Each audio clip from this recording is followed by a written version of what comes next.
Genesis 38.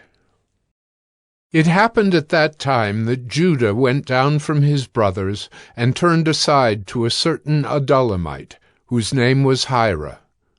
There Judah saw the daughter of a certain Canaanite, whose name was Shua. He took her and went in to her, and she conceived and bore a son, and he called his name She conceived again and bore a son, and she called his name Onan. Yet again she bore a son, and she called his name Shelah. Judah was in Chezib when she bore him. And Judah took a wife for his firstborn, and her name was Tamar. But Judah's firstborn, was wicked in the sight of the Lord, and the Lord put him to death. Then Judah said to Onan, "Go into your brother's wife, and perform the duty of a brother-in-law to her, and raise up offspring for your brother." But Onan knew that the offspring would not be his. So whenever he went in to his brother's wife, he would waste the semen on the ground, so as not to give offspring to his brother. And what he did was wicked in the sight of the Lord, and he put him to death also. Then Judah said to Tamar, his daughter-in-law, "Remain a widow in your father's house, till Shelah my son grows up." For he feared that he would die like his brothers. So Tamar went and remained in her father's house. In the course of time the wife of Judah, Shua's daughter, died. When Judah was comforted, he went up to Timnah to his sheep-shearers, he and his friend Hira the Adullamite. And when Tamar was told, "Your father-in-law is going up to Timnah to shear his sheep," she took off her widow's garments and covered herself with a veil, wrapping herself up, and sat at the entrance to Enaim, which is on the road to Timnah. For she saw that Shelah was grown up, and she had not been given to him in marriage.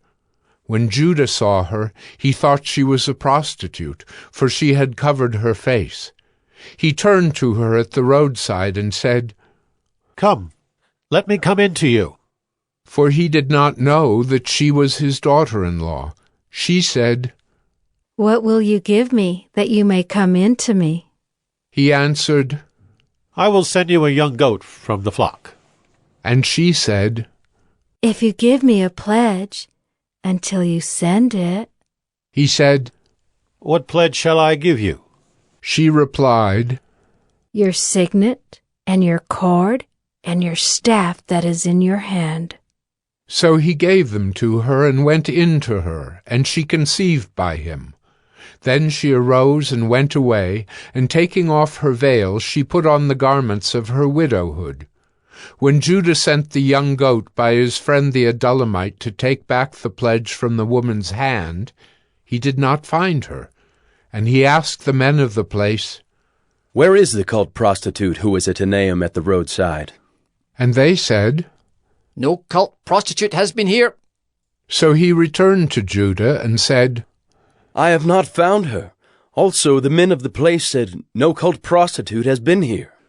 And Judah replied, "Let her keep the things as her own, or we shall be laughed at. You see, I sent this young goat, and you did not find her." About 3 months later, Judah was told, "Tamar, your daughter-in-law, has been immoral. Moreover, she is pregnant by immorality." And Judah said, "Bring her out, and let her be burned."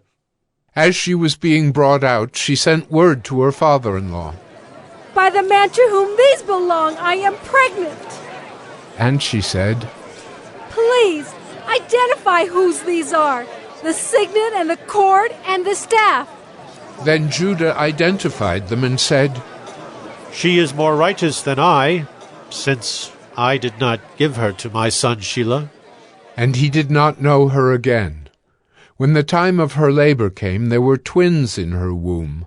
And when she was in labor, one put out a hand, and the midwife took and tied a scarlet thread on his hand, saying, "This one came out first."